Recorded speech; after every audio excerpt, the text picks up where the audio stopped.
Alright guys, so I've been meaning to make this review for a while, so to get down to it, this is a review of the Conrad Lieberr LTC 1055 and 1/50th scale. You could also say it's not in Lieberr colors, this is in the CRANES Inc. colors. And the reason for that is because CRANES Inc. is a local company around me, and actually have seen this crane numerous times, and if you go on CRANES Inc.'s website, you could even see some of my photos and whatnot. Anyway, I'm going to start off with the functions first, and first function we have here are the outriggers, and they are able to extend in and obviously extend out, and there is no locking mechanism, so you can put them as far out or as far in as you would like. And also they're screw downs, so they will also hold. There's no cylinder or anything. Over here, the counterweight is able to drop down, and you're probably wondering why, and that's because the counterweight, or the little extra counterweight on the rig, actually, I believe it goes right here, and it'll sit right there, and then you can actually detach it, and then it will sit right there. And still don't understand why it would do that, because it's still on the crane, but it's on the model and it's able to do that, and then could even go and pick it up. It obviously spins at 360, front axle turns, and the back ones turn, and they turn with each other.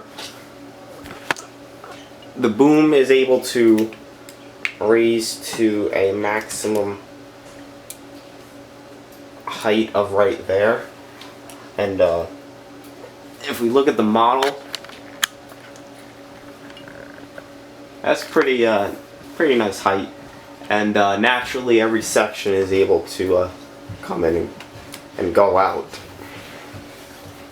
They also give you jib for it, and the cool thing about this jib is, and I believe it goes right here. Or is it the other side? I forget exactly how it attaches, but this will go to the back of the crane, and then the crane will lift it off. And these little sections here are just on the holder, because the crane, like I said, can transport it like that. Anyway, now I'll get to the detail of it.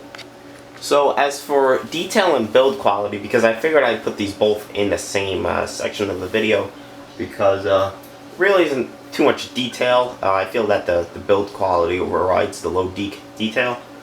But I mainly want to go over build quality here. The build quality is something you would get from Conrad, which is spectacular. But the one bad thing is the plastic outriggers, and what I mean by that is the outrigger beam or the bar is plastic, and I'm sure you could even tell from right here they bend in. And this model is actually my brother's, and he'll only display it with the outriggers mid-extended, because it's not worth risking breaking the model simply because they produced plastic outriggers. And I would probably never display it with the outriggers fully out because of that reason. I mean, they are very strong, but it's safer to display them mid-extended. The build quality of the threads, and the threads are strong enough to hold up the crane. That doesn't really matter with anything. And if you look, you even have the warning stripes over here, and there are some headlights up front. Coming to the side, and this is kind of a hard model to review. The side over here is very nice. If we look at the axles and the rims, typical Conrad. The newer Conrad models would have the holes in the rims. This is actually a very old model from Conrad, as crazy as that sounds. Top of the deck has a diamond plate texture, which is very nice, and it does have a lot of texture to it. And over here, nothing too crazy, slewing ring. One thing I will point out is the decals on this model. You can see it's number 24 in CRANES Inc.'s fleet, and the inside of the cab is pretty plain. It's hard to show because honestly the cab is just so small. But it does have a steering wheel and a seat, and right here, the mirror is plastic as well. Side of the crane with the decaling. Decaling is great. The decaling isn't exactly very clear, but it's like that on the real crane. And if you're wondering, that's the picture of the Manhattan skyline, and that's the Brooklyn Bridge right there. Even the small decals like Cranes Inc. right there is very nice.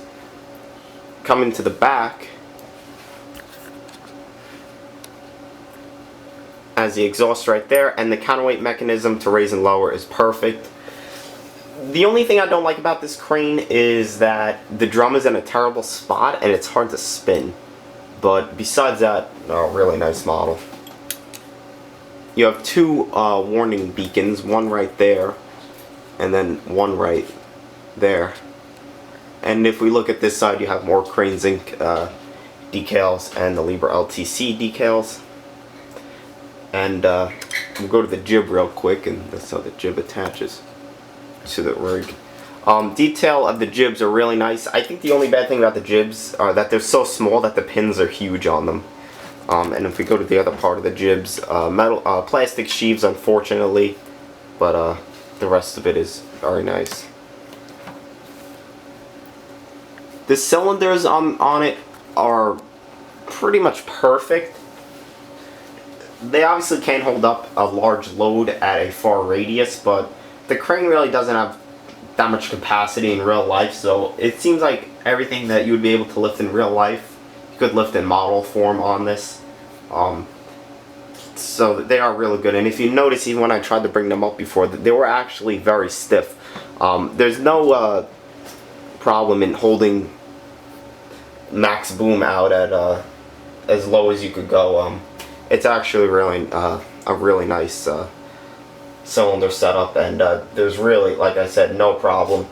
If there are replacement cylinders for it, there really is no need for them. The crane will tip before the cylinders fail, so that's also a very large plus to it. Coming up the boom, these are the holders for the jib. I could never figure out exactly how they go on. I think it's like that or something, but you never keep that really on there. It seems like it's hard to put them on.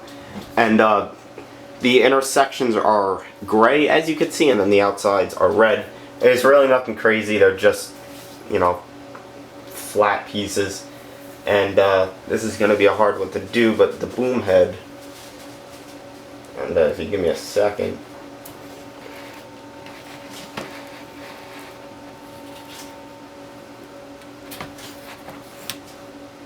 The boom head is right here, and the front of it has the warning labels, and there are plastic sheaves. There's 4 sheaves.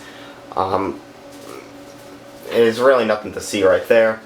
And lastly, if you want to take a better look at the carrier and spin the carrier to take a look at it, if you give me a second here. It's the bad thing about part of the winch isn't in the best spot, and even for this review it's kind of hard to do because I know I'm holding up time, but give me a second.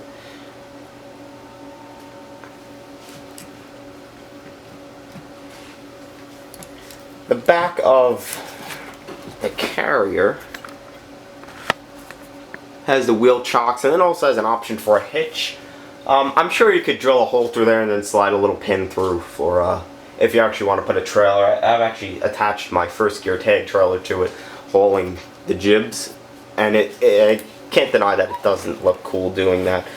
And the front of it, my brother actually added the little latch for the hook, and that's pretty much it. So now I'll tell you my final thought on this model. So my final thought on the model is it's a very nicely made model, and for some reason every time I buy a Conrad model I really don't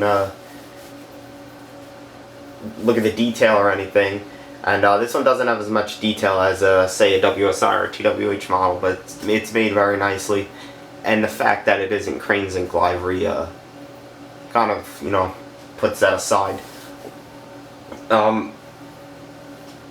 The crane itself, I could picture with like a 4-part hook line lifting something heavy, so it is very nice. The only thing is, it's not the biggest crane model, and for some reason, and not only in my collection, but it seems like in other people's collections, the smaller cranes kind of get pushed to the side and everyone's attention is towards the larger cranes. So sometimes, you know, I even forget that I have this model. But it's definitely one to get if you're into cranes. It's a great city crane as well. And it also has a lot of boom. It probably goes to around 3.5, 4 feet tall with the jib. So that is pretty nice. Anyway, it retails for around $160, I believe, which isn't that bad considering how tall it is and how much model you get. But anyway, guys, hope you enjoyed the review, and take care.